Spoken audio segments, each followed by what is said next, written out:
Hoje a gente vai fazer um desvio da Grécia, infelizmente. Fiquei muito encantada pela Grécia, queria continuar, mas o tempo passa.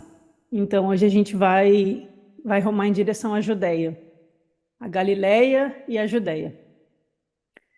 Justamente porque é a intenção da gente fazer essa jornada para entender as bases do que depois vai se tornar o gnosticismo, principalmente no que diz respeito à alma, né?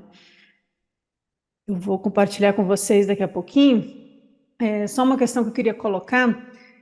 Às vezes esses estudos são muito usados, já vi em outras abordagens, né?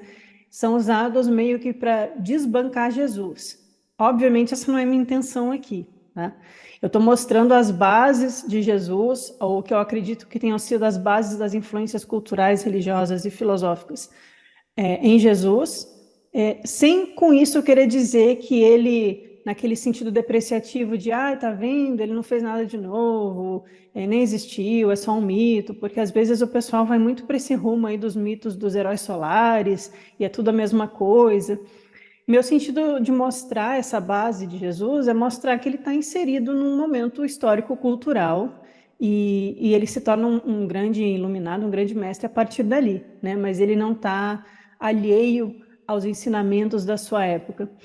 E quando a gente trabalha com esse tipo de abordagem, é sempre importante ressaltar que a gente está tentando aproximar a partir de uma perspectiva esotérica, ou seja, no bom sentido da palavra, aquilo que vem de dentro, aquilo que é oculto, aquilo que é reservado, aquilo que está além do cultural popular, da religiosidade comum. Então, aquilo que não é só, como os gnósticos colocam, né, o ir à igreja e rezar o terço, ou acreditar no credo, repetir e obedecer, né? É justamente aquilo que busca encontrar essas verdades transcendentes, essas verdades que nos realmente transformam e levam para uma libertação da nossa alma ou para uma iluminação da nossa consciência. Então, quando a gente encontra semelhanças, e a gente tem encontrado, né, desde o pitagorismo até alguns mitos gregos e o orfismo, parece muito com algumas abordagens e trechos do Pisci Sofia, dos textos gnósticos e até algumas passagens bíblicas de Jesus, não quer dizer que é um exercício de influência. Então, às vezes eu coloco como influência, mas não é nesse sentido passivo de o influenciador e o influenciado, como se fosse uma hierarquia de que um influencia o outro, mas no sentido de que a cultura é algo rico, é algo vivo, e a tradição espiritual, ela não depende da estrutura exotérica, ou seja, externa, religiosa, daquele povo ou daquele momento histórico. Então, a tradição espiritual, ela passa pelos momentos históricos e, às vezes, por ser uma tradição viva, se transforma em sua linguagem, mas se a gente busca essa compreensão das verdades que estão em nós e que são as verdades do todo, como Jesus coloca no Evangelho de Tomé, então a gente parte de um entendimento que essas verdades elas vão sim encontrar semelhanças em outras tradições espirituais, porque elas estão refletindo aquelas mesmas experiências que sábios e iluminados e místicos estão tentando transmitir ao seu círculo mais interno, e essa transmissão vai sendo traduzida e popularizada e chegando a práticas religiosas mais externas. Isso a gente encontra no budismo, encontra no hinduísmo, e aí vai encontrar nas tradições de mistério, nos cultos de mistério gregos, como a gente viu, fica lá a religião popular grega, com os sacrifícios de animais, os templos, os cultos aos deuses, como se fossem religiões tribais até, tem a cidade que cultua mais um deus, a família que cultua mais outro deus, e eles ficam disputando entre si qual é o mais poderoso, qual que vai queimar as colheitas, qual que vai trazer a chuva, né? Fica uma coisa assim mais a nível superficial, mas a gente vem também em camadas, em abordagens mais profundas, em direção aos cultos de mistério e essa visão que traz a experiência do divino como algo íntimo e possível para a experiência individual da alma de cada um. Então, a gente agora vai encontrar essas semelhanças, né, nos mistérios órficos e nas tradições pitagóricas e platônicas, e vai ter muito disso na tradição gnóstica. Né? Agora que a gente deu uma passada, eu espero que vocês consigam, de vez em quando, lembrar, nossa, isso aqui parece com outra coisa, lá de outro povo que a gente já viu. Porque não poderia ser muito diferente se está apontando para as mesmas verdades, né? Se a gente está partindo desse pressuposto de uma tradição espiritual que está além das aparências, né? Como o Platão colocaria, além das aparências, né? O sol da verdade. E agora a gente vai rumar em direção à Judéia. Então, tudo que a gente viu de muito parecido com os gnósticos lá, no orfismo, em pitagorismo e platonismo, vai ter influência em Jesus, certamente, porque Jesus nasce na Judéia helenizada, né, colonizada, invadida pela cultura greco-romana, né? Então existe aí até uma influência direta ou uma troca, um diálogo cultural, a rota da seda, né? A gente sabe que essas trocas aconteciam, muitas vezes como apropriações ou como a transformação do mito cultural de um povo para o outro e, por exemplo, um deus para um povo. Lá, os persas têm o Mitra pérsico, e aí os romanos vão ter o mitraísmo romano. E não vai ser exatamente a mesma coisa, mas a gente vai ver derivações e semelhanças. Mas a gente também vai ver como Jesus também bebe muito profundamente da tradição da mística judaica. Então ele nasce numa Judéia helenizada, romano-helenizada, né? Tem questões políticas ali que são complicadas, certamente, mas ele também passa pela sua educação ao que a gente supõe pelo Egito, muito provavelmente. Não entramos em Egito ainda, talvez a gente dê uma breve passada no Egito, pelo menos para ver como os egípcios tratam a alma. E ele passa pelos essênios, ao que tudo indica. Para mim é coerente, isso faz sentido. E aí eu apresento para vocês por quê. E não só os essênios, Jesus está inserido numa rica tradição judaica da mística, que vai depois dar origem a Kabbalah séculos depois, né? Porque quando a gente fala em Kabbalah, a gente está falando mais de uma tradição mais medieval, né? Antigamente não era chamado assim, nem tinha essas estruturas como a gente vê lá das 10 Sefiró, a árvore da vida, etc. Mas já havia uma mística judaica profunda antes de Jesus nascer. E já haviam ensinamentos escritos ou orais de um judaísmo esotérico.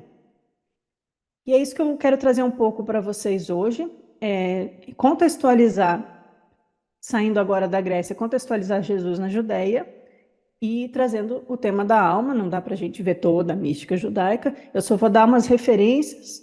Não sou uma entendida em judaísmo, tenho aí um tempo de estudo, já li algumas coisas, mas não sou um rabi, né? Não sou uma iniciada na mística esotérica judaica.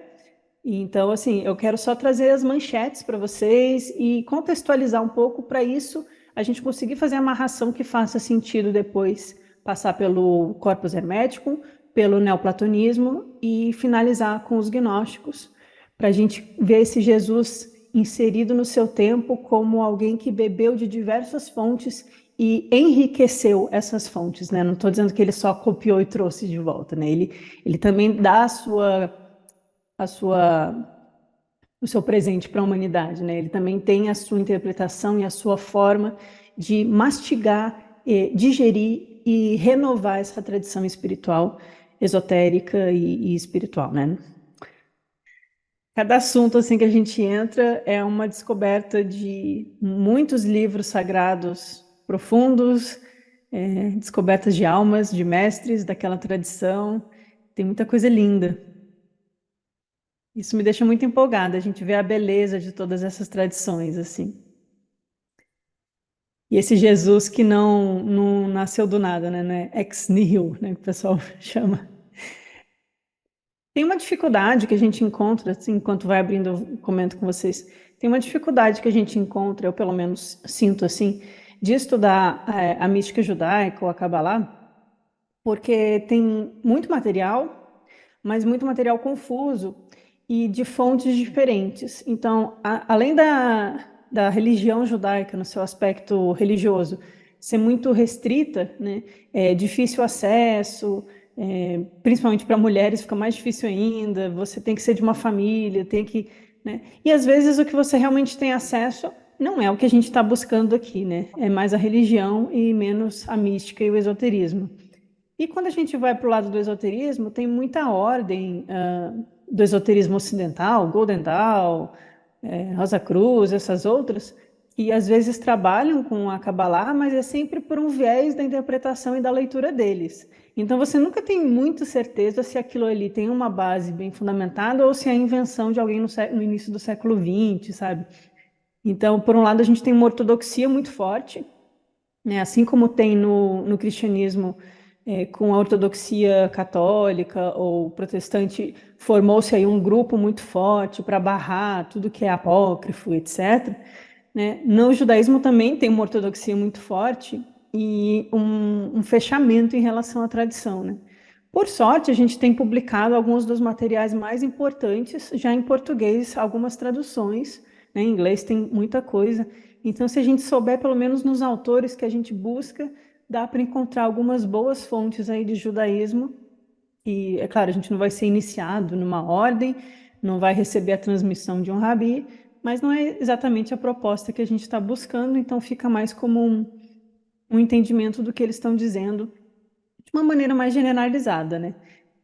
E para algumas pessoas, a tradição judaica vai tocar muito a alma, vai tocar muito as tendências do coração aí, né? Algumas pessoas vão se identificar muito e vai ser o caminho, né? Eu respeito muito isso, cada pessoa ter o seu caminho de sua própria busca interna espiritual, porque é a identificação da alma, né? Então não tem jeito. E aí eu gosto de trazer coisas boas sobre essas tradições, porque não é porque a minha tradição do coração é o gnosticismo que a gente não vai respeitar e valorizar as outras que são irmãs, né? Jesus não foi o único a trazer essas verdades. Então a gente saber de fontes boas para outras tradições, eu acho importante a gente ver esses diálogos. A gente, no último encontro, a gente finalizou com a questão, eu trouxe um pouco sobre a questão da alma imortal no Fédon de Platão, que é aquele julgamento do Sócrates, que ele argumenta sobre a imortalidade da alma, né? E a parte da alma tripartite em Platão, que ele compara a uma carruagem. Eu estou retomando isso aqui porque vai ter conexão com a tradição judaica, eu quero que vocês guardem um pouco isso, tá? E a gente vai agora da Grécia à Judéia, mas queria retomar só essa ponte aqui do Platão com a carruagem, porque a gente vai começando a ver como da alma sombra, lá de Homero, a alma ligada aos elementos de Heráclito, passando por Pitágoras e a imortalidade da alma, pelo orfismo, a alma que volta à sua natureza divina, a alma que tem a natureza de Dionísio, né? E chegando em Platão, eu acho importante a gente perceber que eles vão elaborando esse tema da alma e ele vai ficando cada vez mais complexo à medida que o tempo passa ou à medida que nós temos acesso a esses ensinamentos que antes muitas vezes eram fechados só para os iniciados, né? Então, quando Platão vai falar da alma apetitiva, da alma. Aqui está spirited, mas não tem a ver com o espírito como a gente tem pensado, tá? O espírito é do chakra cardíaco aqui, que é a nossa alma, como a gente entende. E a alma racional, da razão, a alma logóica, né? A gente vai ver que ele divide a questão na alma animalizada, os impulsos de sobrevivência, a alma e suas emoções, sua questão psíquica, emocional, sentimental, e aí as virtudes e a raiva, o desejo, a coragem, a temperança, né? E a razão como aquela que deveria guiar a carruagem de nossa alma. Então, eu acho muito didática essa imagem que Platão cria dessa carruagem, e a gente perceber que a carruagem ela vai apresentar essas almas ou essas potencialidades da alma tanto de uma forma virtuosa como de uma forma patológica, né? Patos, né? É uma palavra grega que leva para o vício, para a paixão e para a animalidade, né? Então eu queria retomar isso para a gente entrar no judaísmo, porque vai ter um gancho no final. Vimos que a alma logóica, eu vou usar logos em vez de razão, porque eu acho que para mim faz mais sentido, mas a alma logóica tem relação com a cabeça, na imagem de Platão, o cavalo branco no coração e a alma apetitiva, umbigo, baixo ventre e genitália, né? Então, esse cavalo preto vai ter relação aqui com os desejos, com os instintos de sobrevivência, de sexo, de acúmulo de bens, de fome, né? É basicamente a nossa questão de sobreviver. Então, ela vai ser ligada a vícios como o desejo, a ganância, a glutonia, né? Essas questões assim animalizadas do ser humano, né? O desejo de poder também está muito relacionada ao cavalo negro, à alma apetitiva.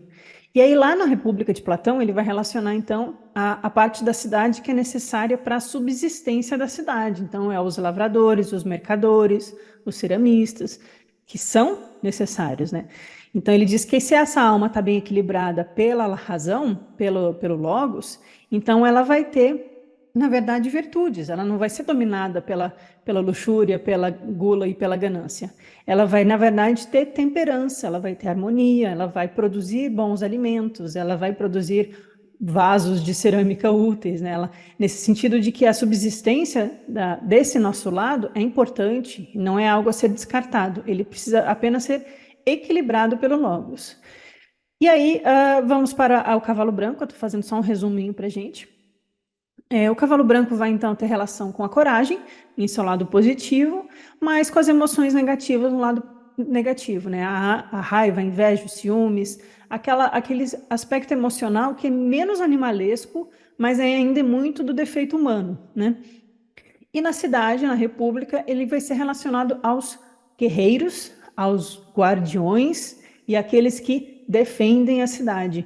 Então, de alguma forma, esse aspecto da alma ele é importante para nos defender desse descontrole do cavalo negro, né?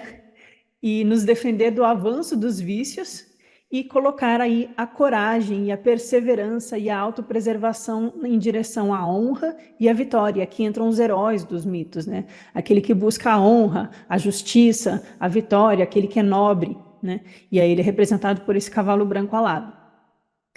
E, por fim, o charreteiro que controla, tem as rédeas da carruagem, deveria ser a razão, com R maiúsculo ou logos, que vai representar a verdade, a sabedoria, a capacidade crítica e reflexiva, o pensamento intelectivo e o pensamento intuitivo. Então, ela deve ser guiada pelo espírito, né?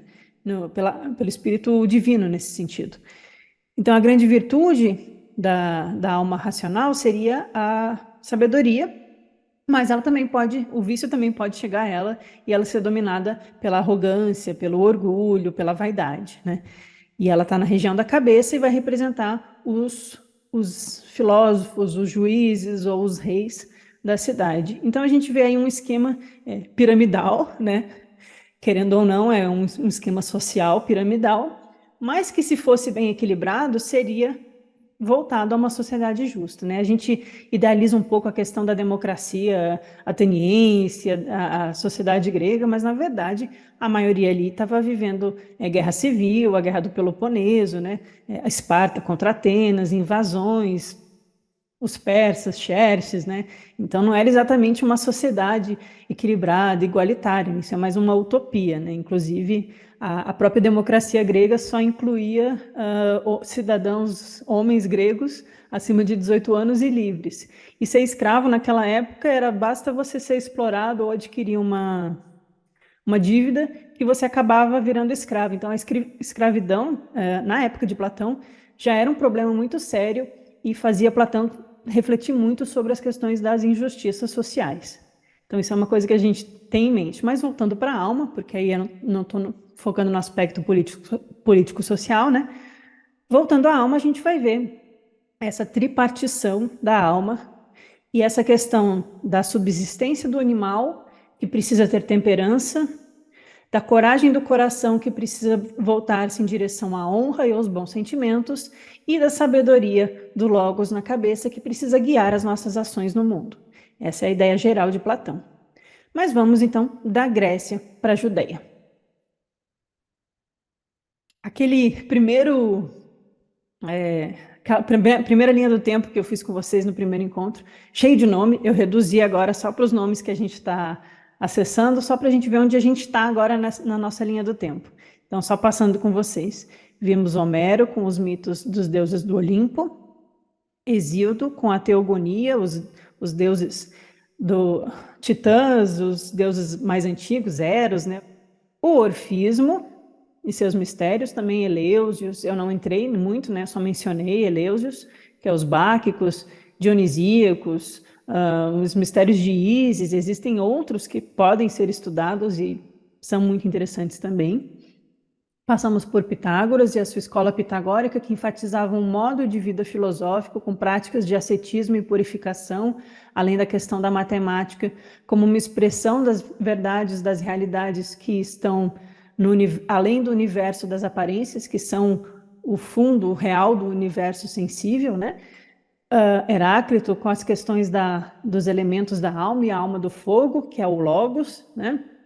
Parmênides, que vai influenciar Platão também, e entramos no século IV em Platão. Então, viemos lá do século X, pulamos rápido para o século V, que é a época do orfismo e de Pitágoras, e os pré-socráticos, e aí vamos para o século IV, quando vive Platão, né? 4 para 3. Passamos por Platão, e aí chegamos hoje nos Tanaim. Eu vou explicar para vocês no próximo slide o que são os Tanaim. Além dos Tanaim, a gente vai ter uma passada pelos essênios e os manuscritos do Mar Morto, que vão ser relevantes para essa questão judaica, e Rabino Akiba, o Zohar, o Bahir, vai ser tudo mencionado nos próximos slides. Logo depois disso surge Jesus, né? Então a gente deu um pulo aqui do século IV para o século II, fica um gap, uma lacuna aqui de 100 anos, no mínimo 150 anos, entre essa primeira tradição judaica que a gente tem acesso mais fácil e Jesus depois, né? E aí lá para frente, depois de Jesus, temos os Barbeloítas, o Corpus Hermético, os Setianos, o Bardesanes, o Plotino, Porfírio e o Valentino, mas isso é lá para frente. Hoje a gente vai focar nesse período aqui. Então deixamos para trás os gregos e vamos agora para os judeus.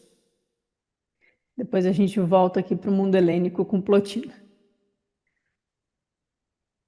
O mapinha está com um contraste meio fraco, mas é só para vocês lembrarem assim que estávamos aqui na Grécia, pegando aqui a Ásia Menor, que hoje é a Turquia, vamos para cá. Então, eu trouxe umas imagens para ilustrar bem o que eu estava introduzindo hoje com vocês, nessa questão de situar Jesus dentro da tradição espiritual do seu tempo e desse fluxo dessas tradições, desses mestres que vão trazendo um ensinamento e renovando o ensinamento até chegar em Jesus, né? Então, o que vai influenciar Jesus? Temos o Egito, temos o zoroastrismo, que vai ficar um capítulo à parte nos nossos estudos. É uma tradição muito bonita, vai falar de uma luz primordial, vai falar da luz e das trevas, lembra um pouco até os essênios, mas uma mitologia aí muito antiga. Mas a gente tem aí referências de Jesus falando do livro de Zoroastro, a questão dos daimones e dos poderes também encontrado no zoroastrismo, ou a questão do fogo central, que o Pitágoras vai falar também do fogo central do universo, esse fogo que não pode ser apagado, também é uma das imagens de um dos ensinamentos que aparece bastante no zoroastrismo. Então, Egito, zoroastrismo, a Grécia, que acabamos de passar, e a Babilônia, porque agora a gente vai falar da fuga da Babilônia, dos judeus, aí tem os assírios, a Mesopotâmia, aquelas coisas muito antigas de Gilgamesh, os Anunnaki de verdade, não os ETs, os Anunnaki dos mitos, né, do Gilgamesh e os homens que vieram do céu, né, aquela coisa muito interessante também, mas muito distante, muito difícil de filtrar. E aí temos Jesus aí no meio de tudo isso. Fiz aqui de brincadeira, mas é para mostrar realmente como Jesus, ele não é como muitos colocam, né? Pelo menos eu não vejo assim. Um judeuzinho lá camponês que repetiu umas coisas da Torá na mesquita e aí fez uma revolução popular e foi assassinado, né? Para mim tem um pouco mais profundo do que isso em Jesus, né? Então ele vem aí a partir desse movimento espiritual, cultural que vem da Babilônia, coloquei o zoroastrismo aqui, que também pega a Babilônia, mas é mais para o norte, né? A Babilônia aqui da diáspora judaica pega a região do Iraque, do Irã, né? Egito e Grécia. E tudo isso vai dar em Jesus e vai dar nos gnósticos, né? A gente tem isso em mente. Então vamos para a Judéia. Circulei aqui para a gente se situar a cidade de Nazaré, que não era bem uma cidade, como a gente viu na época de Jesus, mas a gente vai falar da tradição dos nazarenos, como uma tradição espiritual judaica relevante, que tinha aí regras de não cortar o cabelo, não lidar com mortos, não deixe que os mortos enterrem seus mortos, né, como diz lá no Novo Testamento, não fazer juramentos, tinha aí várias regras aí entre falar sempre a verdade, né, parece bastante aí com Jesus, os nazarenos. Betsaida também aparece no Novo Testamento, né, como uma das cidades onde ele pregou. Tem a Cafarnaum aqui do lado também, que não está no mapa. Queria chamar a atenção para Lida, aqui já entre a Samaria e a Judéia. E Qumran vai ficar aqui às margens do Mar Morto, né, Qumran dos Essênios. Então, só para a gente ter um mapa em mente.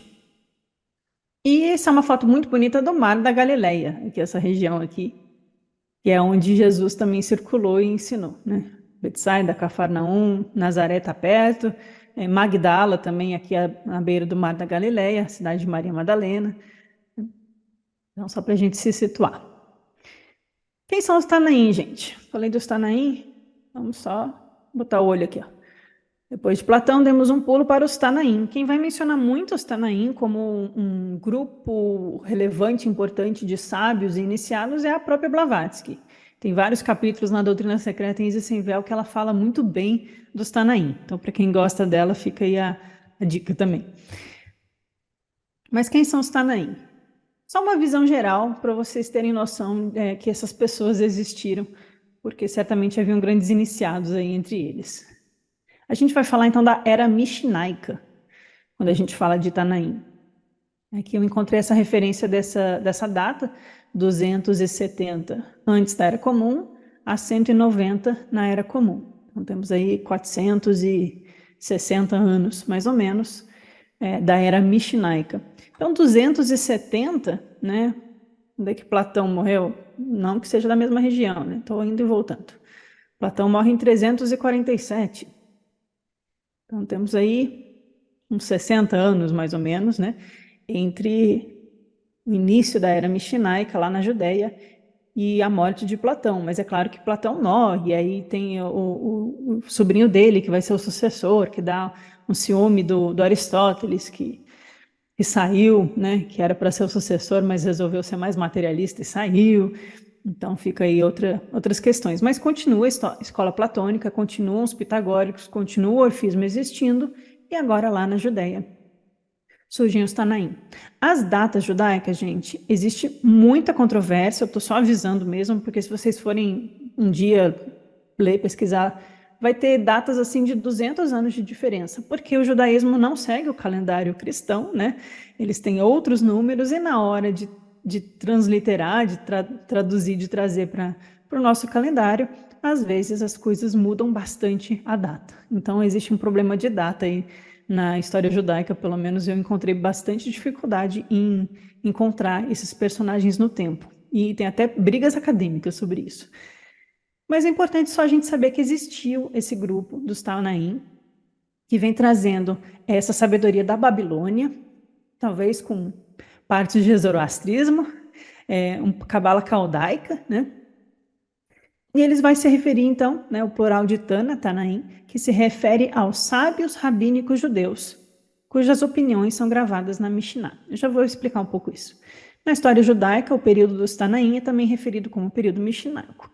A doutrina oral, ensinada por eles, dará origem ao Talmud. Então, a gente tem aquela coleção de textos que a grande coleção só vai ser redigida lá pelo ano 1000, na era medieval já, mas a gente tem referências porque o Talmud parece a Biblioteca Barça, é um monte de livro grande de capa dura, enormes, 10 volumes, assim, são muitos volumes, e vão ter dois tipos de Talmud, o Talmud babilônico e o Talmud judaico. Inclusive, é no Talmud babilônico que a gente encontra os textos medievais que são atribuídos a Jesus, né? Não a Jesus, mas sobre Jesus, né? Que fala que ele era um bruxo, que ele se afastou da doutrina dos seus pais, que ele praticou magia no Egito e por isso ele foi perseguido, que ele tinha poderes taumatúrgicos e aí não gostavam disso lá na Judéia. Então, assim, o Talmud tem essa visão depreciativa, negativa de Yeshu, como esse que ficava fazendo magia, né? E que esteve no Egito. Então, essa é a visão que o Talmud traz, é justamente nessa grande coletânea. Mas o Talmud ele vai ser dividido em duas partes. Uma é o texto central, que é o original, que é esse Mishnah, né, da era Mishnaica. Então, ele vem de uma tradição oral desses personagens, dessa época. Então, o que se diz sobre o Talmud, que é um texto muito importante para a religião judaica, né, é que ele vem dessa tradição oral que é antes da época de Jesus. Começa aí no século 3 AC. E essa tradição oral ia sendo repassada como ensinamentos esotéricos, né, como toda tradição oral, e depois foi sendo registrada a partir do século I DC, 2 DC, na Mishnah, nesse texto do Talmud. Depois tem a Guemará, que é um comentário que aparece em volta do texto central. Então, se vocês um dia pegarem um Talmud nas mãos, vocês vão... Eu trouxe uma fotinho aqui, eu acho. Tem um texto no meio e tem um texto em volta. Então, é a Mishnah e a Guemará, o texto oral e o comentário. E o comentário é de outros rabis de outras épocas, né? Mas só para vocês saberem, né? É só manchete.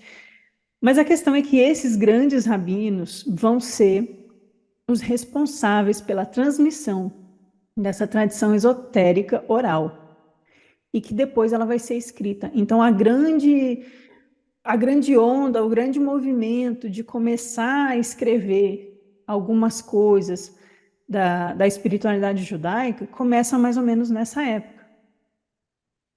E aí eu trouxe alguns nomes para vocês, porque vocês certamente já viram ou vão ver algum dia esses nomes. E são nomes de personagens que viveram aí uma geração antes de Jesus nascer, 2 gerações antes de Jesus, ou durante a época de Jesus, ou logo após Jesus. Então, esses são os grandes rabinos da tradição da mística judaica, que são ou anteriores ou contemporâneos a Jesus, né? Então, antes da gente achar que Jesus está solto no tempo, que eu imagino que vocês não acham mais, ou nunca acharam, né? Não sei. Mas para a gente não achar que Jesus, né, nasceu lá na manjedoura, lá, e aí desceu Deus nele, né, falando bem toscamente, mas a gente perceber que há uma tradição espiritual muito rica em volta de Jesus. E que certamente Jesus não desconhecia essa tradição, porque ele inclusive cita esses personagens, indiretamente, quando a gente sabe olhar. Então vamos falar do Rabino Akiba ben Yosef, que é o Rabino Akiba, é famosíssimo, e a data dele é uma dessas que varia em 200 anos, dependendo do autor.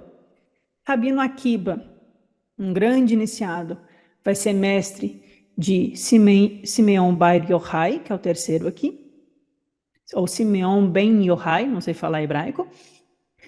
E o Simeon ben Yochai vai ser atribuído a ele a autoria daquele famoso texto Zohar. Também temos o Nehunia ben Hakana, que vai ser o autor do Bahir. Eu vou trazer a imagem dos livros para vocês no próximo slide. E temos Hanina Mendoza e o Hillel. O Hillel ele é muito interessante para quem se interessa por Jesus, porque o Hillel deixou muita coisa escrita, ou pelo menos, como Jesus, ele ensinou e muita gente escreveu as coisas que ele disse. E existem fragmentos preservados de Hillel. Hillel disse muitas coisas que a gente encontra na boca de Jesus. Igual, idêntico.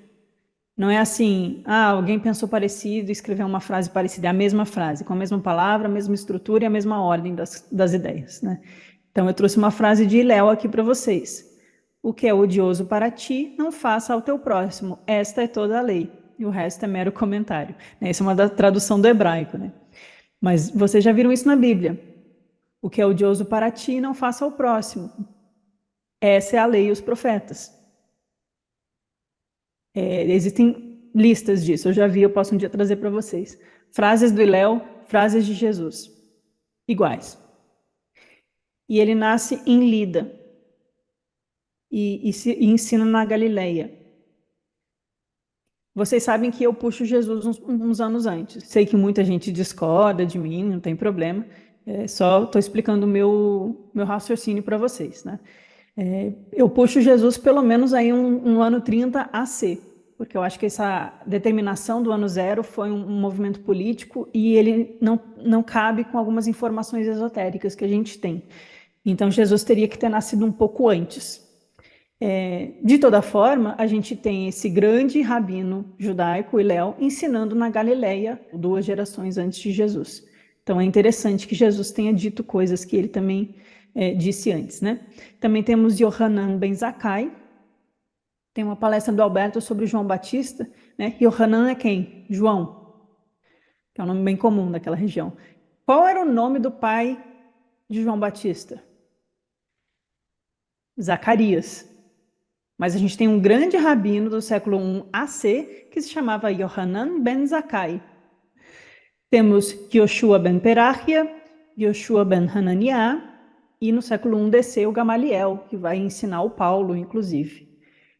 Então temos aí um período de 100 anos, 150 anos, de grandes rabinos que ensinam e vão ser as bases fundamentais da mística judaica que certamente Jesus bebeu. E que são os responsáveis pela tradição oral que vai dar início à redação da Mishnah no Talmud. Então a gente vê que nesse momento na história existe um esforço da tradição espiritual começar a ser registrada em letra escrita, porque antes era só uma tradição oral, né? Então fica aí o interesse, né, que a gente tem em figuras como o Shimeon ben Yochai, o Hillel, o Yohanan ben Zakkai, e quem seriam esses mestres da tradição da mística judaica. E dentre os livros aí temos o Bahir e o Zohar, só para começar. Então Jesus é contemporâneo, mais ou menos, dessas figuras. E eles ensinaram aonde? Onde que eles ensinaram? Na Galileia, majoritariamente. Seriam eles nazarenos? Seriam os Tanaim, a origem dos nazarenos? E Jesus, como um nazareno, aprendeu a tradição dos Tanaim e por isso sabia citar de cor coisas que eles ensinaram? Para mim fica muito interessante, pelo menos. E aí, quais as fontes que a gente encontra sobre isso? O Bahir, que tem na Editora Polar. A Editora Polar, ela faz um trabalho de tradução, mas às vezes não é na íntegra, porque eu não sei o caso do Bahir, o Zohar é esse caso. São muitos textos, então eles priorizam aqueles que são mais interessantes e traduzem para o português, né? Tem que ver no prefácio se está inteiro. Mas é bem grande a edição da Polar do Bahir, e tem comentários do Aryeh Kaplan, que é bem legal. Então temos aí, ó, século I AC, em português atual, aí na Editora Polar. Também tem pela Polar, e em outras fontes, o Zohar, o livro do esplendor. O Zohar é outro, como o Talmud, que tem muitos textos, né? E o Zohar ele foi sendo aumentado ao longo do tempo. Então, o Zohar original ele é atribuído ao Simeão ben Yochai. E vai falar de experiências místicas, vai falar das 7 vogais, vai falar dos nomes de Deus, vai falar dos 12 céus, né? Então, para quem estuda gnosticismo, a gente vai encontrar muita gnose no Zohar. Gnoses pré-Jesus, né? Na edição da Polar também não está todos, mas tem alguns dos principais textos que são os mais interessantes. Então, a gente tem a grande assembleia e a pequena assembleia, né? E tem o Sefer Yetzirah e o Sifra Tziniutah. Eu gosto de enfatizar isso porque eu gosto dos meus amigos teósofos aqui do grupo, né? Sifra quer dizer livro, Tziniutah. Se alguém já ouviu falar nas instâncias de Dzian, o Sifra Tziniutah vai falar da origem do universo, coincidência ou não. Então, Sefer Yetzirah, o livro da criação, também vai falar da origem do universo e do corpo do Adão celestial, bem indo em direção ao que a gente tem visto aí com os gnósticos. É um dos textos do Zohar. Então eu pergunto para vocês, será que Jesus não conhecia o Zohar? Será que, pelo menos o que circulava na época dele como tradição oral do Zohar, né? Porque depois que ele vai surgir como texto publicado. Mas será que ele não conhecia, sendo contemporâneo ou logo depois, uma ou 2 gerações depois, será que ele não aprendeu com esses grandes mestres Tanaim da tradição da Cabala que vem da Caldeia, ou dessa tradição da mística judaica, né?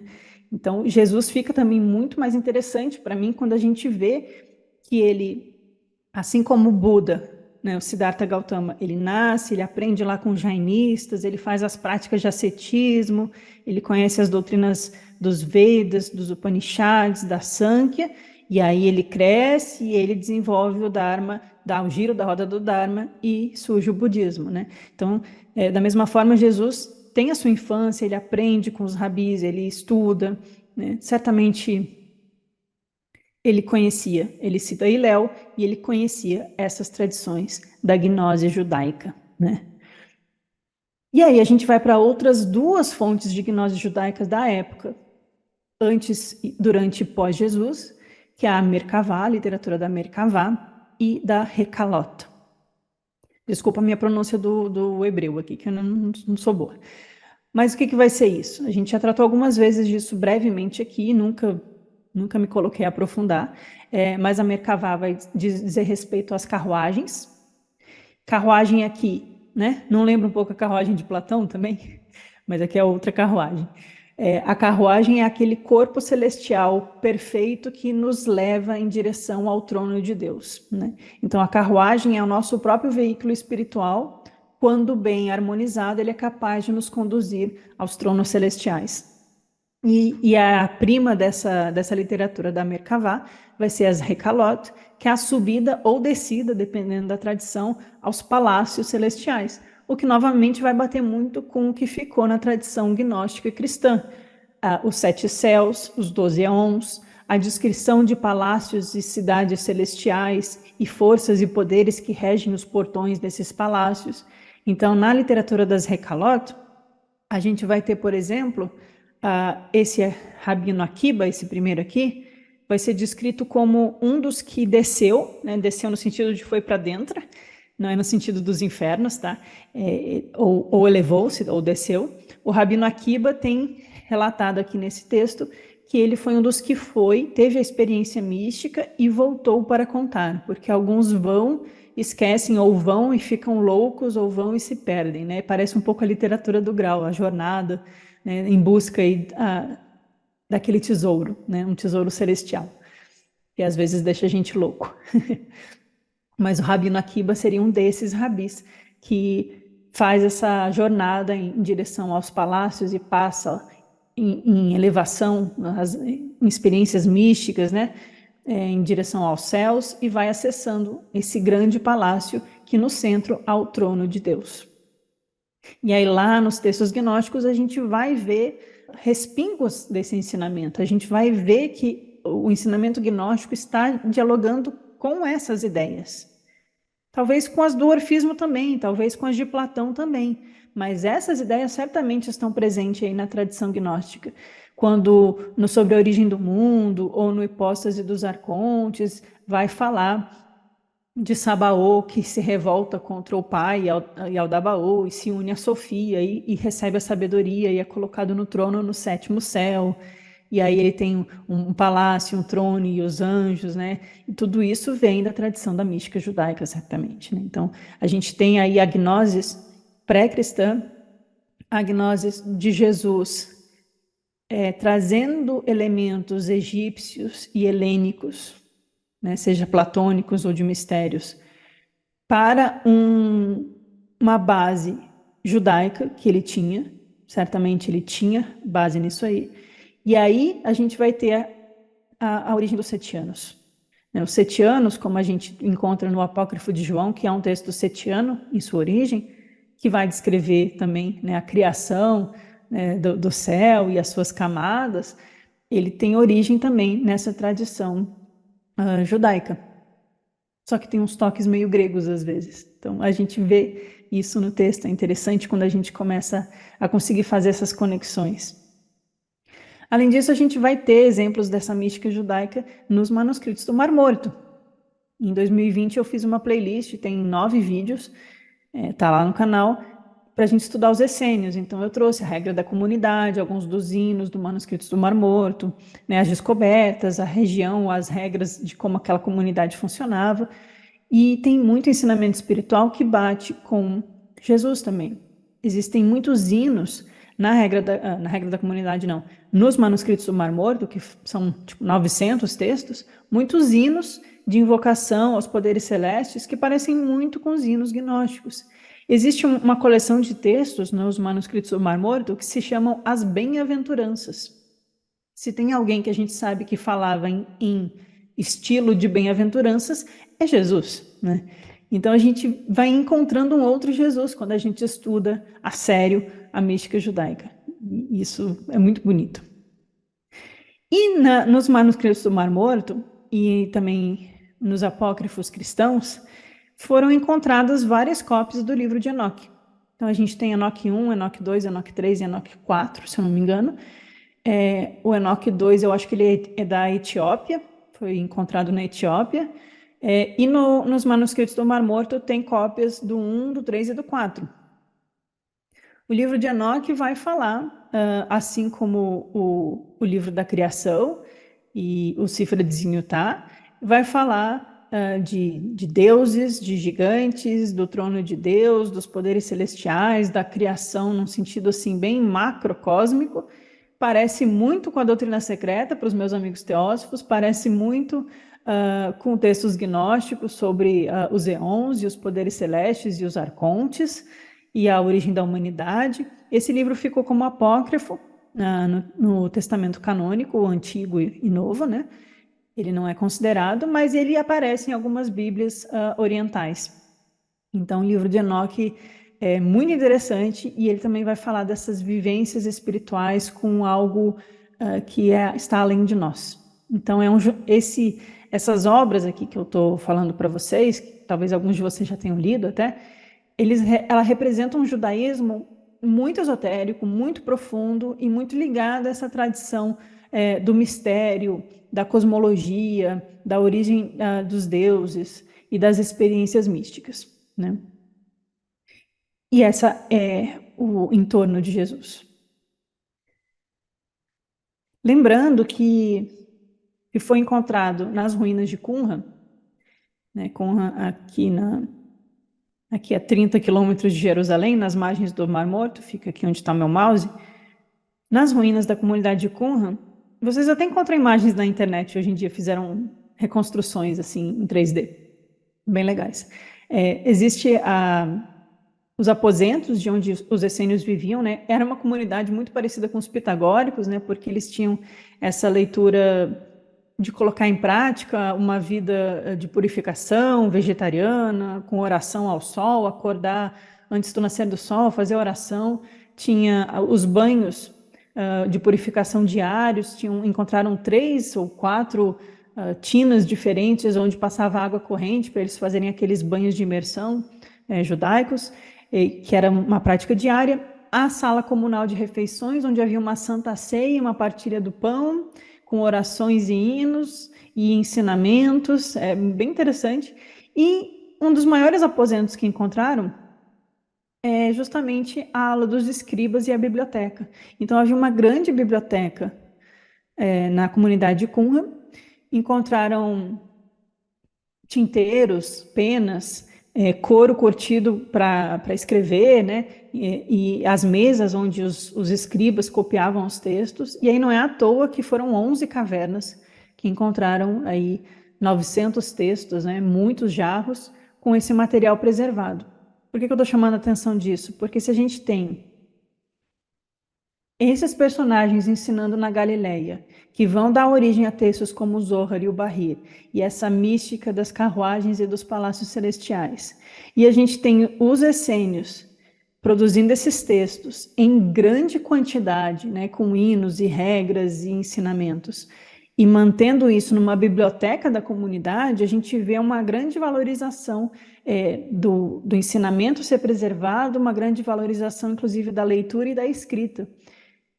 E sem entrar na polêmica de se Jesus esteve ou não entre os essênios, me faz mais sentido, é mais coerente para mim, vendo Jesus aprendendo entre esses galileus, recitando coisas que esses galileus ensinaram, e sendo esses galileus, os Tanaim, os responsáveis pelo início da redação do Talmud babilônico. E logo depois, Jesus, tendo muitas semelhanças, inclusive de frases idênticas também. E as questões de prática e de cura, que os essênios eram conhecidos por buscarem sempre a cura dos doentes, eles eram chamados de terapeutas no Egito, né? E a questão de só poder ensinar a partir dos 30 anos, o ritual da ceia, a partilha do pão, a forma como as coisas são ensinadas, as bem-aventuranças, né? Colocar Jesus nesse contexto rico da mística judaica, que valorizava o texto e a escrita, né? Meio que exclui para mim especulação, eu acho que meio pueril, meio superficial e boba que eu vejo, né, às vezes de historiadores do Brasil, é de querer provar a todo custo que Jesus era analfabeto, não porque eu precise que ele não que ele seja alfabetizado, porque eu não acho que ninguém naquela época é melhor ou um mestre teria demérito em não ser alfabetizado, né? Eu não acho que a mensagem de Jesus tem nada a perder se ele não soubesse ler e escrever, porque isso sim seria uma leitura anacrônica minha, né? Eu, né, formada com faculdade e tal, querendo que Jesus não seja um mero camponês. Não é isso. É simplesmente porque não faz sentido dentro do meio espiritual e cultural que Jesus está inserido, achar que ele não sabia ler e não conhecia esse tipo de ensinamento, esse tipo de texto, né? E não simplesmente alguém que saiu pregando, feito um maluco no meio do deserto, a troco de nada, né? Mas Jesus como um homem inteligente, um homem não inteligente no sentido de que se a pessoa não sabe ler, não quer dizer que ela seja sábia, né? Não é isso que eu estou dizendo. Naquela época era muito raro, de fato, saber ler. Mas dentro da cultura essênia e da mística apocalíptica judaica e desse tipo de ensinamento dos nazarenos na Galileia, Jesus, conectado a tudo isso, ele certamente não escreveu nada que a gente saiba, mas os seus discípulos escreveram. E ele tinha esse comprometimento em transmissão da tradição, ele transmitia oralmente, mas a escrita foi valorizada no meio de Jesus, tanto que ele menciona escribas em Pisci Sofia, ele pede que os discípulos escrevam. Então, acho meio boba a gente ficar nessa polêmica aí de o Jesus analfabeto, porque defender isso também é defender um ponto, é querer defender um ponto do Jesus ateu social, assim, que era um Zé Ninguém que fez uma revolução social. E aí isso faz a gente ignorar o aspecto profundo e espiritual da mensagem de Jesus e desconecta ele da espiritualidade mística da época dele e dessa profunda origem da pré-cabala, né? Esse ensinamento judaico aí que é muito difícil, inclusive. Então, se vocês um dia forem ler, tragam as reflexões de vocês no grupo também, porque é muito difícil e é muito bonito. O Sefer Yetzirah, só para dar uma manchete para vocês, que eu estou divagando, ele vai falar, inclusive, daquelas questões que a gente vê nos gnósticos, quando vai falar do Adão Cadmon e do homem celestial, e de como o nosso corpo é um microcosmo do macrocosmo, né? Como o nosso corpo, o rosto, a boca, o cabelo, as partes do corpo são equivalentes às partes do universo, e, portanto, a gente é a imagem de Deus, né? Vem daí a questão da imagem de Deus. Então tem muita coisa rica para a gente conhecer e certamente Jesus estava embebido, imerso nessa riqueza toda, porque ele não era uma alma qualquer. E aí, para a gente dar continuidade ao estudo hoje, eu trouxe algumas reflexões a partir dessa dissertação de mestrado, que foi lá da UNB também, do Marcos Vinícius Ramos, A Sua Imagem e Semelhança, o Misticismo Judaico na Antiguidade Tardia, e a percepção do corpo nas literaturas apocalípticas e a Recaló. Existe a ideia das cinco camadas da alma na tradição judaica, e eu vou deixar isso para a terça que vem, porque a gente vai ter que aprofundar um pouco para entender a alma mesmo. Então, a questão das 5 camadas, das 5 almas na tradição judaica, se bem que não pode chamar muito de 5 almas, vai ficar para a terça que vem. Hoje eu trouxe algumas reflexões sobre como aparece às vezes a alma nesses textos judaicos, né? Eu peguei essa dissertação do Marcos porque eu conheço o orientador dele, sei que ele fez um bom trabalho e ele cita bem justamente essa literatura que eles chamam de apocalíptica. Fazendo um parênteses de novo para vocês, hoje eu estou divagando. Apocalíptico, gente, não é fim do mundo. Tá? Inclusive, o próximo livro da editora Garbalux vai ser um apocalipse gnóstico, de um dos discípulos de Jesus, muito interessante. Não é o de João, que está na Bíblia, que não é do João, é do Cerinto. Mas Apocalipse significa revelação. Apo é aquilo que sai para a superfície, aquilo que se eleva, né? Apo é levantar-se, né? Então, e Calipsos é o que está oculto. Então, Apocalipse é aquilo que é revelado. Então, Apocalipse tem relação com experiências místicas, experiências revelatórias que mostram o mundo espiritual. Muitas vezes vão tratar do destino final das almas, e por isso, às vezes, o pessoal começou a associar fim do mundo, e aí ficou uma coisa meio catastrófica, né? Mas não é bem isso o Apocalipse. Então, quando a gente fala em literatura apocalíptica, no judaísmo antigo, a gente está falando justamente desses livros que eu estava citando para vocês. Os essênios eram um grupo de pessoas que eram apocalípticos, porque eles estavam escrevendo hinos e revelações e falando do mundo angélico e falando dos palácios e das experiências de acessar esses mundos, das visões de Deus, e eles tinham um modo de vida contemplativo, né? Então, os essênios são muito ligados a essa literatura apocalíptica, mas esses outros textos também, a carruagem, dos palácios e alguns dos textos, né, do Zohar, como eu comentei. E a gente vai ter apocalipses na tradição gnóstica também, né? Tem o Apocalipse de Pedro, tem o Apocalipse de Paulo, que por coincidência vai falar da experiência do Paulo nos sete céus, né? Nos palácios dos sete céus, né? Então não é uma coisa desconectada do judaísmo antigo também, né? E a gente vai ter outros apocalipses, como o de Tiago e etc. Então, como o Marcos trouxe alguns trechos desse debate, trazendo a questão da alma, eu selecionei só um pouco para vocês. Então, algumas coisas interessantes para enriquecer o nosso conhecimento gnóstico e do esoterismo judaico, né? Essa literatura apocalíptica judaica mostra, e aí vamos para a alma aqui, o conceito de separação entre corpo e alma aparece pela primeira vez no livro de Enoque 1, né? São 4, como eu comentei. Então, em 1 Enoque, tem esse conceito de separação corpo e alma, como tinha lá entre os gregos também em algumas fontes. E tem muito paralelismo com a tradição clássica grega, diz o mestrando aqui em História, coincidindo, grosso modo, com o início da influência helenística na Palestina. Ou seja, tem uma influência helenística na Palestina e começa a surgir ideias dentro do judaísmo que separam corpo e alma. Isso tem um paralelo, claro, com a tradição grega, por isso que a gente começa com os gregos, né? Aqui é uma página do Zohar, mas que vocês podem ver que tem um ensinamento no centro e o comentário em volta. É bonito, né? Não entendo nada de hebraico. E aí alguns pontos que esse texto traz para a gente, né? Que eu acho que agrega para a gente entender a questão da alma no judaísmo e das práticas, como os judeus faziam, né? E isso vai encontrar muito respaldo aí no Novo Testamento, inclusive, né? Então, por exemplo, a medicina judaica consistia de fórmulas mágicas para extirpar o mal de dentro dos doentes, devido à presença de demônios em seus corpos. Atribui-se à sabedoria de Salomão, por exemplo, a sua capacidade de combater esses demônios, conforme relata Joséfo, né, Flávio Joséfo, nesse trecho. Ele fazia uso de encantamentos que permitiam o alívio das doenças, bem como de práticas de exorcismos, de modo que os demônios não retornassem.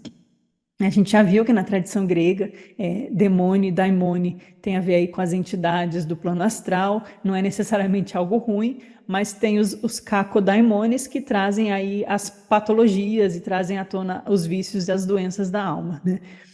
E na tradição grega também vai ser uma grande mudança de chave.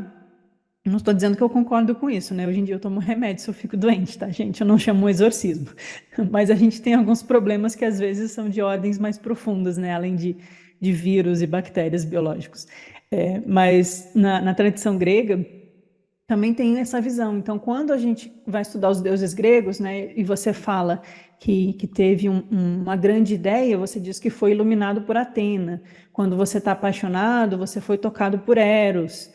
Né? Se você está com o espírito do guerreiro, você está sob as ordens de Ares. Né? Então, eles vão sempre associar os deuses com condições da nossa condição psicológica. Né?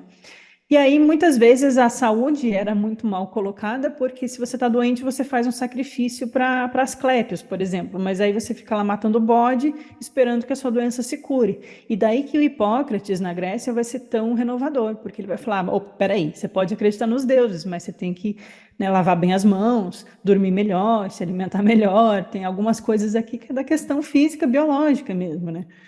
Mas no judaísmo, assim como tinha entre os essênios, por exemplo, ou entre qualquer grupo judaico, a questão de lavar as mãos, talvez até por uma prática de saúde, né? E as questões de cuidado com a alimentação e com o corpo, mas também tinha essa visão, né, de expulsar os demônios, né, quando a pessoa está doente. É daí que Jesus aparece como um grande mago, né? Jesus que expulsa os demônios, Jesus que faz os exorcismos, que afasta o mal. E às vezes a pessoa está obsediada mesmo por outras coisas, além de um problema biológico, né? Quem sabe? Mas a gente vê aí que existe semelhanças na forma como as culturas vão tratar essas questões da doença. Entre os gnósticos, a gente vai encontrar referências sobre os arcontes dominarem certas partes do corpo. Então, às vezes, você está com uma doença no fígado e você vai fazer um amuleto ou uma oração para se livrar do daimon, do arconte que é relacionado ao fígado, né? Tem algumas coisas que a gente vê assim nos papiros mágicos gregos, que são descrições de ritos, de talismãs, de poções e coisas assim, bem da magia natural, às vezes. Então, é interessante a gente observar que eles estão associando a alma e o corpo como correlacionados ou condicionados a essas forças mágicas ou de seres maus, né, que às vezes nos dominam. Então, isso existe na tradição judaica. Aqui é uma citação, né, para esse autor: além dos tabus ligados ao corpo na concepção judaica antiga, o homem não era, como no pensamento grego, apenas um invólucro mortal de uma alma imortal, mas uma entidade única. Então, achei essa passagem interessante, porque, como a gente viu entre os gregos, o corpo servia de túmulo, né? O corpo como túmulo, como cárcere da alma, que é imortal. A gente vê isso nos mistérios de Eleusis. Mas os judeus, eles trazem uma visão mais positiva em relação ao corpo. Então, assim, não é só que o corpo é um invólucro, mas o corpo e a alma, eles necessitam um do outro, eles são uma entidade única, eles participam entre si, né? E aí é uma citação aqui do livro de Enoque 2, que cita a alma: aquele que faz mal à alma de um homem maltrata a sua própria alma. Aqui fazer o bem ao próximo, né? A ideia. E para ele não haverá cura para suas feridas, nem qualquer tipo de perdão na eternidade. Aquele que mata a alma de outro homem, mata também sua própria alma e assassina seu próprio corpo, e não haverá cura para ele na eternidade. Então a gente tem a ideia do amar ao próximo como a ti mesmo aqui, o, o rudimento dessa ideia, né? Vocês não veem assim? A ideia de que quando você faz mal ao outro, você está fazendo mal a si mesmo. E você não deve matar a alma de outro homem, porque você está condenando a sua própria alma também. Tem aqui uma questão, não só moral, mas que leva a essa ética de uma alma única, né? Outras ideias que surgem aqui. O homem é um corpo animado e não uma alma encarnada. Tem essa frase aí nos textos de Enoque, que eu achei só curiosa para trazer para vocês. E o homem, o homem ou a mulher, né, que é a humanidade, é dotado de propriedades psíquicas e físicas que podem ser exercidas por diferentes órgãos. Então, essa ideia que eu estava comentando com vocês, que os escritores apocalípticos, judaicos, eles atribuíam significados psicológicos aos sistemas orgânicos. Então, os órgãos centrais, o fígado, o baço, o estômago, etc., o coração era o locus, o local, da personalidade do caráter, né? Assim como Platão coloca lá a alma espirituosa ou psíquica, né, no coração. E aí é outro nos intestinos e nos genitais, e aí essa questão de colocar as partes da alma relacionada a órgãos é uma coisa que se repete, né, em outras culturas. Até na medicina chinesa a gente vai associar tipos de almas em cada órgão e cada meridiano que vai ser regido por um órgão diferente. Então, se vocês forem depois no meu livro, lá no Apócrifo de João, no meio para o final, tem uma descrição de como os arcontes criam um ser humano, e aí eles vão descrevendo como cada arconte vai criar o pé esquerdo, o pé direito, o olho, o nariz, os cabelos, a medula, os ossos, o sangue. Então, tem essa ideia dentro do judaísmo também, de que existem forças psíquicas associadas a cada parte do corpo, e elas vão ser associadas a daimones e a arcontes, no caso dos gnósticos, né? Então, mas a gente já encontrou isso no livro de Enoque, que é antes de Jesus, que foi encontrado em várias cópias nos manuscritos do Mar Morto, né? Então, interessante. E aí, uma citação, vamos encontrar, por exemplo, relações entre o coração e o pecado, em Esdra, e a aflição, a surpresa. Russell relaciona ainda outros órgãos considerados centrais, como os intestinos, com emoções de diversos tipos. O fígado, com a raiva, igual na medicina chinesa, achei curioso. O fígado rege a raiva na medicina chinesa, ou a assertividade no bom sentido. Os rins, está aqui meditação, talvez seja interiorização, né? A vesícula, a amargura, o baço, o riso, e o útero, a bênção. Ele vai dando vários exemplos, sem deixar de observar que existe uma grande superposição de funções entre eles. Então, essa questão das atribuições de funções psicológicas aos órgãos é algo que já havia lá nos textos do Velho Testamento, da mística judaica, no livro de Enoque, e aparece nos gnósticos. Então, era isso que eu queria trazer para vocês, porque isso vai também ser relacionado a como essa alma é organizada dentro do corpo, né? A parte emocional, psíquica, psicológica, e a parte dos órgãos, a parte física. Também por volta da mesma época, encontram-se, nessa mesma época aí desses textos, desses profetas e desses Tanaim, né, que a gente está mencionando, encontram-se as raízes dos movimentos esotéricos judaicos, conhecidos com Mahashe Bereshit. Bereshit é o início, né, do Bereshit, tem lá no Gênesis, né, o início de tudo, relacionando aos capítulos que descrevem a criação do cosmos no Gênesis, e Mahashe, Merkavá, relacionado ao misticismo do trono divino, conforme a visão descrita por Ezequiel, né, que eu coloquei a imagenzinha aí da visão de Ezequiel. A origem desse misticismo está provavelmente associada a uma observação talmúdica, aqui os Tanaim. Quando faz referência ao Talmud, a gente está falando do período mishnaico, que é aqueles personagens que eram contemporâneos ou anteriores a Jesus, que recomendava aos fiéis não discutir certas partes das escrituras em público, entre elas as relacionadas à criação e à visão do trono carruagem de Deus. Em consequência, aqueles livros foram colocados à parte do corpo principal das especulações do judaísmo tradicional e passaram a ser considerados como espiritual ou mesmo fisicamente perigosos. Olha que interessante o que esse parágrafo está dizendo. É justamente a prática que Jesus coloca em ação, né? Não discutir certas coisas em público, ao público as parábolas, aos discípulos os mistérios, especialmente aquilo que é relacionado às visões, à criação, ao trono, aos poderes de Deus, que é muito do que a gente encontra nos apócrifos gnósticos e que a gente não encontra nas parábolas bíblicas. Vejam a correlação aqui. E a consequência deles não trazerem isso a público é que esses ensinamentos acabaram sendo considerados como perigosos por muitos, e aí foram rechaçados, como foram os gnósticos. Vem a correlação? Entrelaçando-se a pseudoepigrafia intertestamentária, lembrando aqui e ali textos gnósticos, tese de mestrado em História, relacionando esse tipo de texto com textos gnósticos e fragmentos do Mar Morto, o que mais é parecido entre si? Mística judaica, que foi tirada da especulação do judaísmo tradicional, da religiosidade tradicional, Mar Morto, manuscritos do Mar Morto e textos gnósticos. São os primos, são os textos muito parecidos. Grande parte desses escritos, né, encontra-se mal conservada, nem todos foram traduzidos, etc. E são bastante provocadores, ainda que informativos.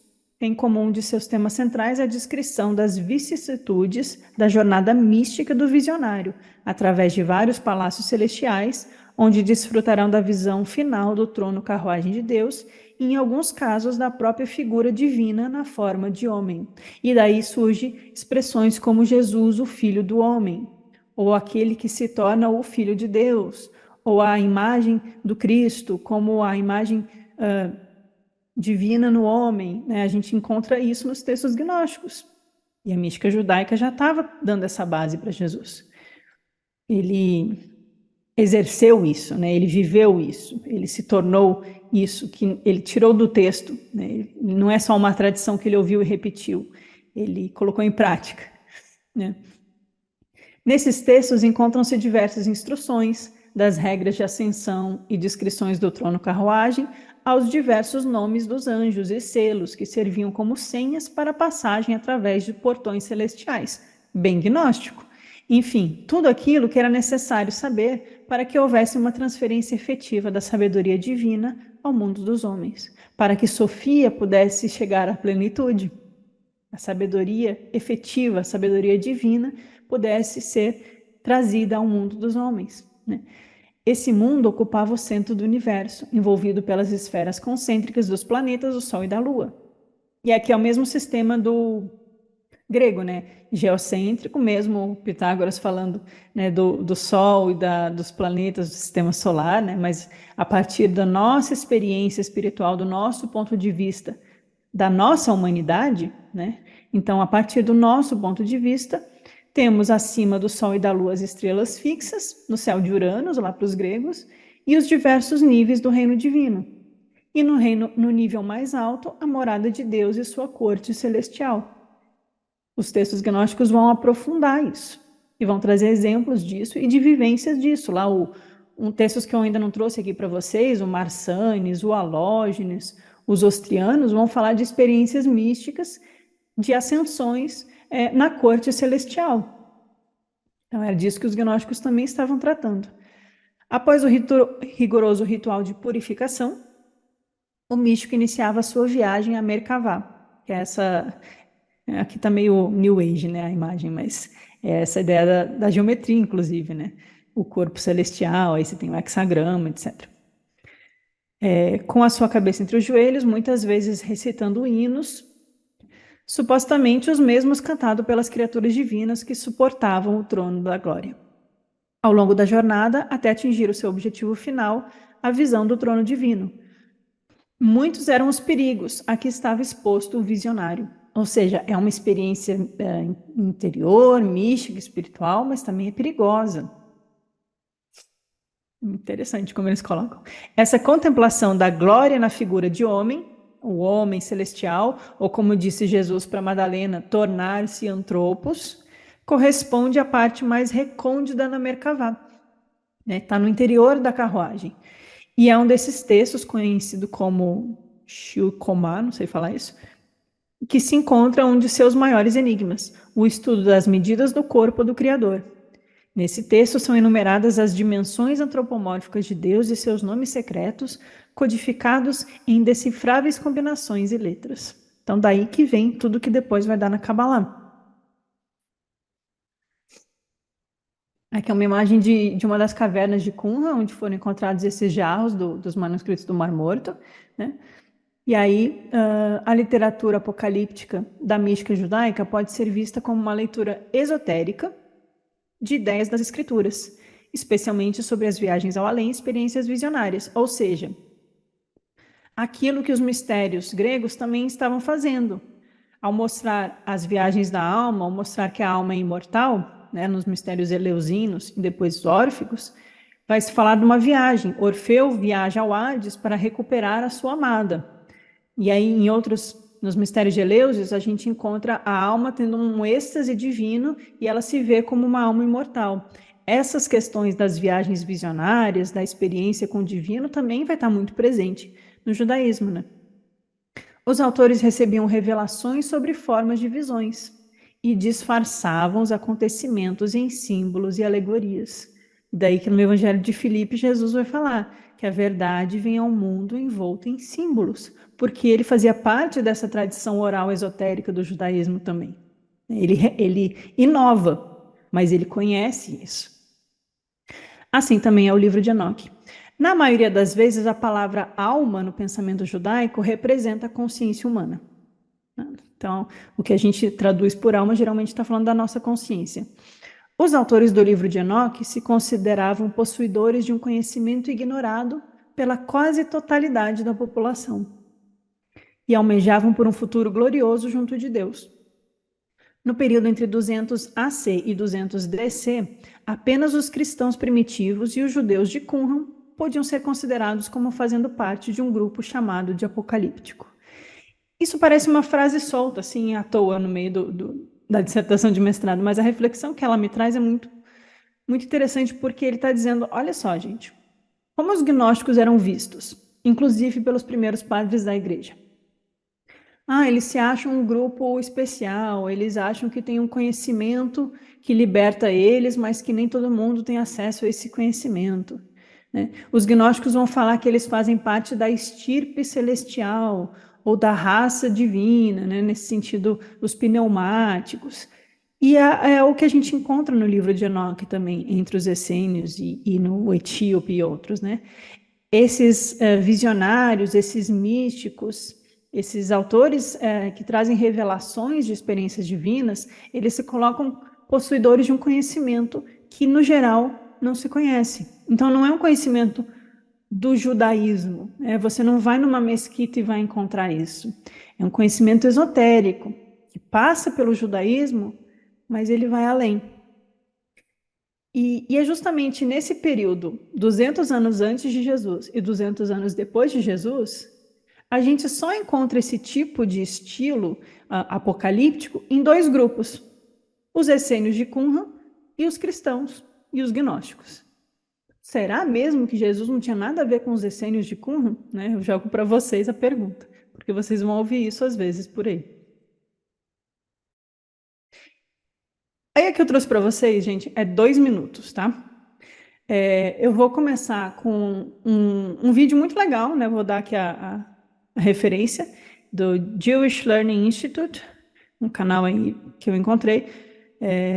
Um videozinho de 2 minutos. Depois eu passo esse link para vocês, ou quem quiser ficar, eu coloco aqui no final. E ele vai falar sobre a parte de Nefesh. Lembra que eu falei que a alma para o judaísmo vai ter 5 camadas, né? 3 vão ser terrenas, digamos assim, e 2 vão ser ligadas a Deus, né? E a primeira dessas camadas é Nefesh. Nefesh vai ser dividida no ser humano em 2. Lembram da carruagem de Platão?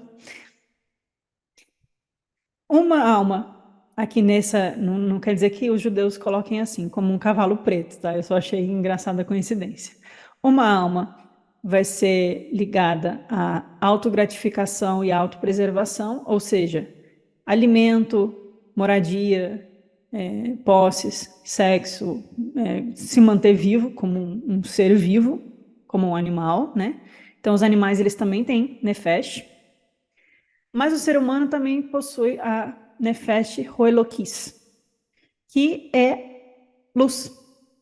E ela revela a unidade e serve a Deus. Então, quando o ser humano nasce, nessa visão judaica, a nossa Nefesh, ela é dividida em duas partes, e as duas partes entram em nós. Uma preserva o animal, ela nos anima, ela nos mantém vivos, e a outra é o aspecto de luz, é o aspecto que nos une a Deus. O ser humano, então, ele vai ter 3 combinações de almas. É sempre 3, né? Não é engraçado isso, é sempre 3. Rachá, desculpe o meu hebraico, Benoni e Tzadik. E antes de eu colocar para vocês o vídeo, que é 2 minutos, é muito bonitinho, inclusive a animação, eu achei que isso ilustra e esclarece bastante, porque a gente tem lá no Platão o cavalo branco e o cavalo negro, né? E o Logos. A gente tem na tradição hindu as 3 gunas, tamas, rajas e sattva, né? Tzadik seria o associado a sattva aqui, se eu fosse fazer um paralelo. O que é tzadik na tradição judaica? A palavra me chamou a atenção e aí eu fui atrás, porque tzadik aqui é um título geralmente dado a personalidades do judaísmo, considerado pessoas santas ou mestres espirituais. A raiz da palavra tzadik ou tzedek significa justiça ou integridade, ou também caridade ou retidão. Qual era o nome do fundador dos essênios? Mestre da retidão. E eles vão falar da oposição entre a iniquidade e a justiça. Né? Justiça, integridade, caridade e retidão. Isso é um tzadik. Ou seja, os essênios estão buscando esse lado luminoso da alma, se libertar das paixões que nos aprisionam e buscar aquilo que nos une a Deus. Então a gente vai ter muito forte nos textos de Qumran, lá nos manuscritos do Mar Morto, uma ênfase dos filhos da luz, os filhos da justiça, o mestre da retidão. Eles vão usar muito essa terminologia do tzadik. E fez muito sentido para mim quando eu encontrei essa explicação, que depois vai se desenrolar nas 5 camadas da alma, né? Mas nesse sentido de Nefesh, que é dividido em dois e gera três tipos de pessoas. Uma completamente dominada pelos impulsos animais e puxada para baixo, como o cavalo negro de Platão lá descontrolado na carruagem, e uma que é aquilo que nos une a Deus, que é o Logos, que é a parte luminosa da alma. E a do meio? A do meio é a pessoa que está buscando ainda o caminho para Tzadik, para passar aqui o pórtico, né? E ela ainda tem impulsos, mas ela está permitindo que a luz continue a guiar. Então ela vai ser comparada a um guerreiro. E qual foi o cavalo lá na carruagem de Platão que é referido aos guerreiros? É o branco, que é justamente o do meio, né? Seria o negro, o branco e o iluminado. Qual é a classe dos guerreiros? É aquelas que estão na alma timoneica, do timos, né? Ela está tentando, e ela ainda tem as duas forças em si. Isso não lembra vocês uma frase de Jesus sobre não poder servir a dois reis? Que você precisa decidir qual que te domina, né? Não sirva a dois reis, não fique aí no meio do caminho. Vem em direção à luz, né? É mais ou menos isso que ele está dizendo. Então, nisso a gente só tem uma visão geral de algumas visões sobre a alma no judaísmo. Na terça que vem aprofunda as 5 camadas. A gente tendo aqui essa base da divisão dupla da alma, Nefesh, depois vai ficar mais fácil de entender as outras.